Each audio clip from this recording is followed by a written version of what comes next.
E nós falamos sobre planejamento, organização, liderança e controle. Já falamos sobre planejamento, já falamos sobre organização, agora vamos falar sobre liderança. Primeira coisa a dizer é que liderança, quando a gente fala em liderança, a gente tem de prestar atenção para uma coisa pequena, mas muito sutil e muito relevante.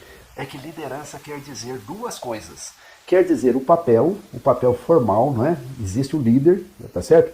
É sinônimo aqui de gerência, né? O gerente. Tá certo? Gerente, quando eu falo gerente, quer dizer, pode ser o supervisor, pode ter o nome de supervisor, pode ter o nome de chefe, pode ter o nome de gerente, pode ter o nome de diretor, pode ter o nome de gerente geral, enfim, o nome não interessa, mas é o papel de trabalhar com outras pessoas, de liderar outras pessoas. Então, existe esse papel formal.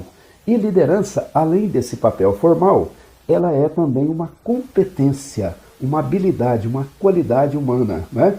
O certo é que as duas coisas estejam juntas, né?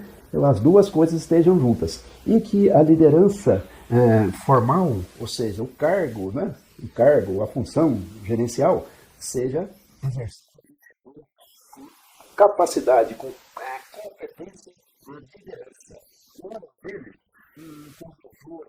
Um escritor renomado, etc., ele diz o seguinte: as organizações modernas têm sido supergerenciadas e sublideradas. Ele quer dizer o seguinte: muitas vezes o papel formal da gerência, da liderança, esse papel formal predomina. Então, a parte de habilidade, competência, etc., fica, digamos assim, reduzida.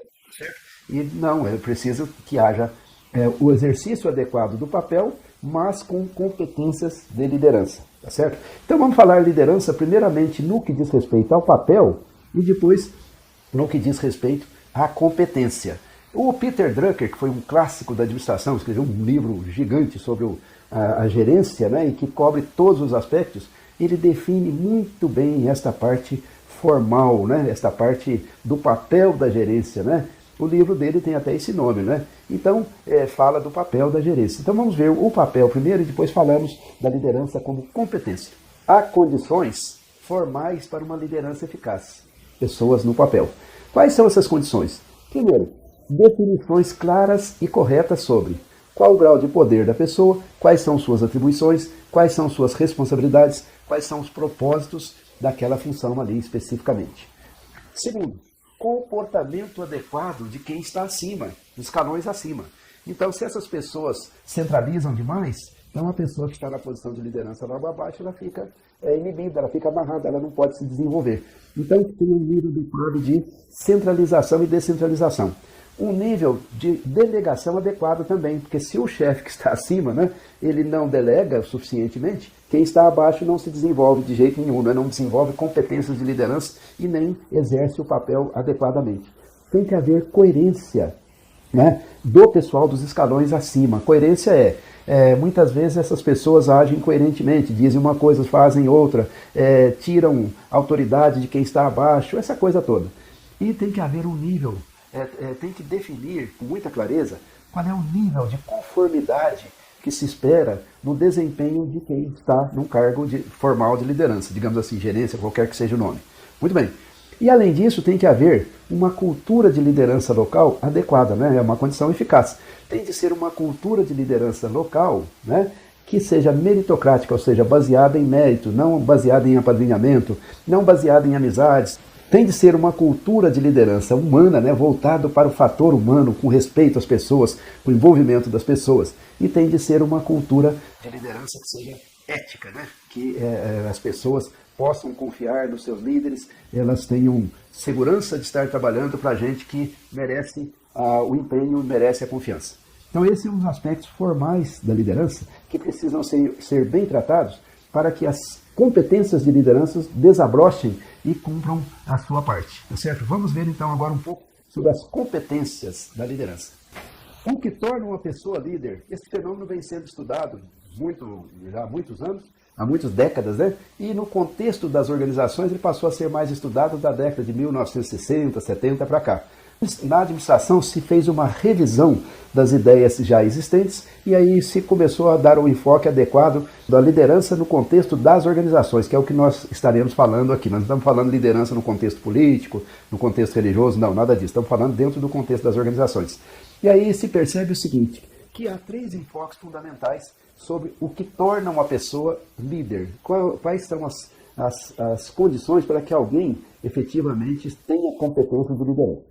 Então, a primeira abordagem foi a abordagem sobre os traços. Traços seriam características diferenciais da pessoa, sejam características sociais, sejam intelectuais, sejam físicas, né? Então, a pessoa teria traços que a tornavam líderes, supunha-se isso, né? Então vamos lá, características físicas, a pessoa tem um olhar firme, a pessoa tem uma postura corporal adequada, a pessoa é alta, a pessoa tem uma voz firme, etc. Então características físicas. Segundo lugar, se pensou em traços mentais, né? Que seriam ou intelectuais ou emocionais. A pessoa tem energia, a pessoa tem autoconfiança, a pessoa tem criatividade, a pessoa é muito motivada para o trabalho, a pessoa é honesta. Então, traços mentais. E aí, por fim, os traços de natureza social, né? A pessoa tem uma imagem adequada e aí ela se torna líder por causa da sua imagem. A pessoa tem um status elevado, né? O status pode ser de família, pode ser enfim, a pessoa tem um histórico adequado, ou a pessoa tem credenciais, porque se formou na universidade, ou fez mestrado, doutorado, enfim. Uma ideia de que haveria traços, né? Físicos, mentais ou sociais, que predisporiam aquela pessoa à condição de liderança. Essa ideia dos traços caiu por terra, ou por verificar que muitos líderes não tinham os traços imaginados, e em segundo lugar que a presença dos traços não transforma ninguém em líder. Então as ideias de liderança baseadas nos traços pessoais, ela caiu por terra. Aí se desenvolveu a ideia dos estilos. A liderança é baseada em estilos. Então, o que é o estilo? É um conjunto de comportamentos específicos que levam a pessoa a ser líder. Aí pensou-se em 3 estilos básicos, né? O estilo autocrático. A pessoa busca tudo para si, não dá decisão para os outros, não deixa os outros decidirem, ela controla muito quem está subordinado a ela é centralizadora, ela determina o que tem que ser feito, ela controla, etc, etc. Então, essa é uma pessoa autocrática. Ela manda tudo, ela faz tudo e ela mantém todo mundo ali sob o controle. Segundo lugar, a pessoa é liberal ou laissez-faire, como a gente fala em francês, né? Laissez-faire, quer dizer, a pessoa que deixa a coisa correr solto, dá liberdade total para os liderados, delega decisões, deixa eles decidirem, deixa eles escolherem, as pessoas escolherem e assim por diante. Então, estilo liberal. E o terceiro, o estilo democrático, que seria o seguinte: ele compartilha as diretrizes, decisões, e também não sai da condição do papel dele de líder, né? Mas ao mesmo tempo ele compartilha mais e ele procura ser um membro do grupo, um membro bem ajustado do grupo e está junto do grupo buscando a resolução das questões, a resolução dos problemas. Então, a ideia é de que esse líder democrático, parece até meio óbvio, né? Ele funciona melhor do que os outros dois, tá certo? Então, estilos. Aí se pensou, a liderança provém dos estilos. Mas aí a gente vê que os estilos são mal definidos também. Não são, a riqueza humana é muito mais do que isso, né? Vai muito além disso. E, digamos assim, as possibilidades de estilo comportamental das pessoas não se encaixa num modelo tão simples assim, né? E aí veio também aquela percepção de que as coisas na administração quase sempre dependem. Elas dependem da situação, dependem do ambiente, dependem do momento, etc. Não é? Aquelas abordagens contingenciais. Aí surgiu uma terceira alternativa na liderança, que é a chamada liderança situacional, né? Contingencial, que parte do seguinte: qual é a situação, hein? É uma emergência ou é uma situação normal? Qual é a situação? Qual é o problema que nós estamos lidando? É um problema técnico? O problema técnico é um tipo de liderança. O problema é um problema humano, é outro tipo. Vamos ver aí nesse sentido aí. Bom, então vamos a algumas considerações. Então, liderança tem o aspecto do papel formal, que seria o cargo, a função, né? Deve ser bem definido quanto a isso. Tem que haver uma definição adequada para que a liderança funcione efetivamente na empresa. Segundo, tem a ver também com as competências de liderança. Essas devem ser desenvolvidas lá na organização, porque senão só o cargo, só a posição formal não segura ninguém produtivo e conseguindo formar uma equipe e levar a equipe ao crescimento.